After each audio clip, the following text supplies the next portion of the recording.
Some of you may have noticed that one of the most rapidly growing subreddits as of late is r/antiwork, which for those of you that don't know is a subreddit all about wanting to live a work-free life. However, this isn't because people who frequent the sub are lazy, it's quite the opposite. The reason this group and its ideologies resonate with people is due to the fact that a lot of what gets shared within this subreddit is the truth of what the working world is really like, and how unfair it can be. I believe the posts shared within are some of the most authentic glimpses of the struggles of the working class, and it also shows the truth of how a lot of these companies led by rich guys don't even see us lower class employees as people. By simply just scrolling through a few posts, you can see store owners and managers talking down to their employees and expect the world out of them, yet expect to only pay unlivable wages, then wonder where the workforce has gone. The sheer amount of companies that flat out refuse to even talk about pay is staggering, and I feel more people should take note. It is a huge red flag if any company isn't upfront with you about what your time and work are worth. And to help illustrate exactly what I mean, take this recent popular post of what Qasim Rashid Esquire tweeted out. If the minimum wage increased at the rate of productivity since 1960, it would be $24 an hour, not $7.25 an hour. That means billionaires and corporations have stolen at least $17 an hour from working Americans over the last 60 years, an estimated $50 trillion. We don't suffer a lack of resources, but an excess of greed, which I couldn't agree with more. That post was literally one of the first ones I opened up to when searching for posts to use for this video. And it's crazy how prevalent more truths keep coming to light about all of the injustices of these large companies that are taking advantage of people.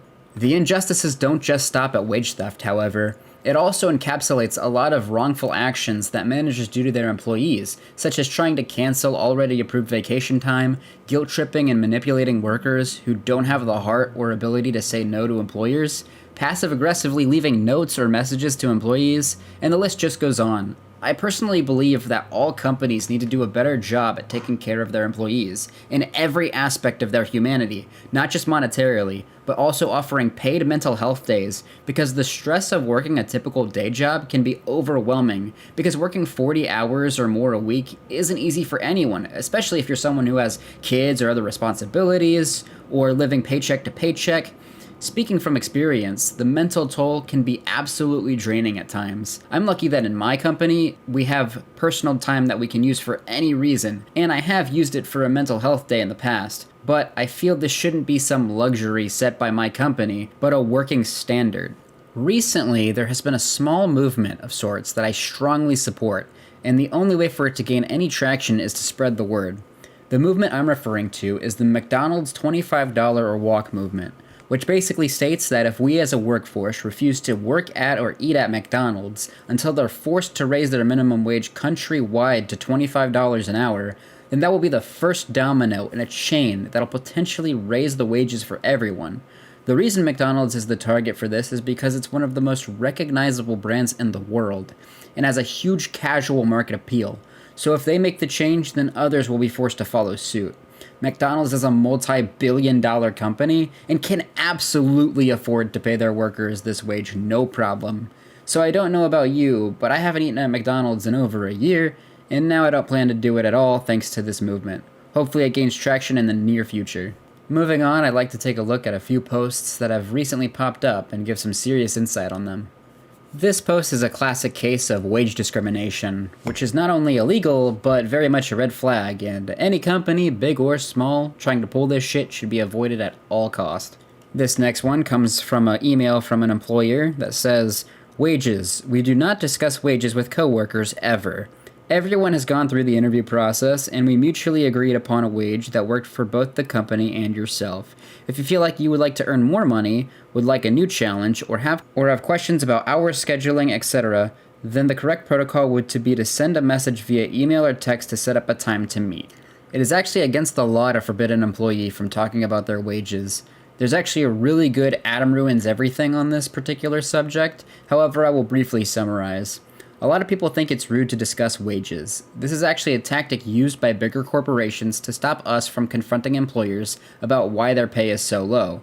It is actually beneficial for you as an employee to discuss your wage and fight for what you're worth.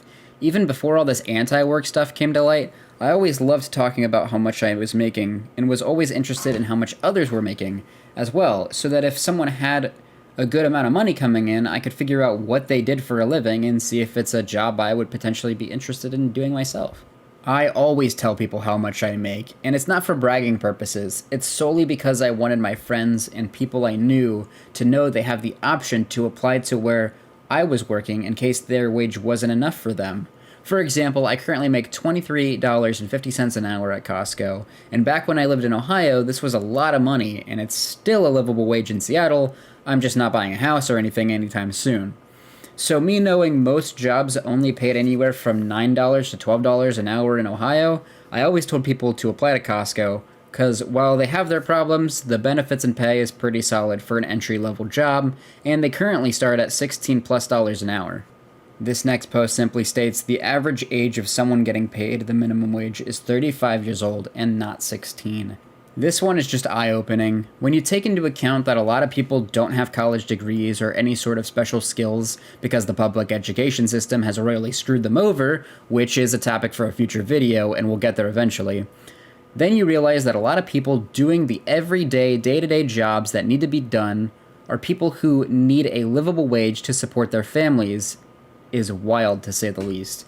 It's not like people don't want to do specialized jobs, it's just that almost all of them require a useless degree to even apply for them.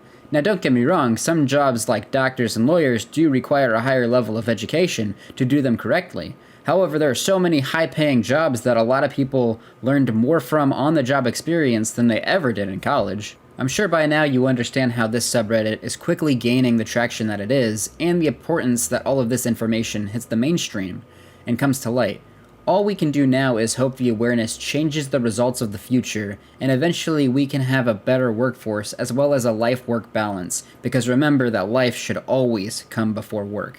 Thank you guys for watching this video and hearing my opinions on this very important topic. If you like the things I had to say, then consider subscribing and hitting the bell, as I upload new videos like this every single month. See you later.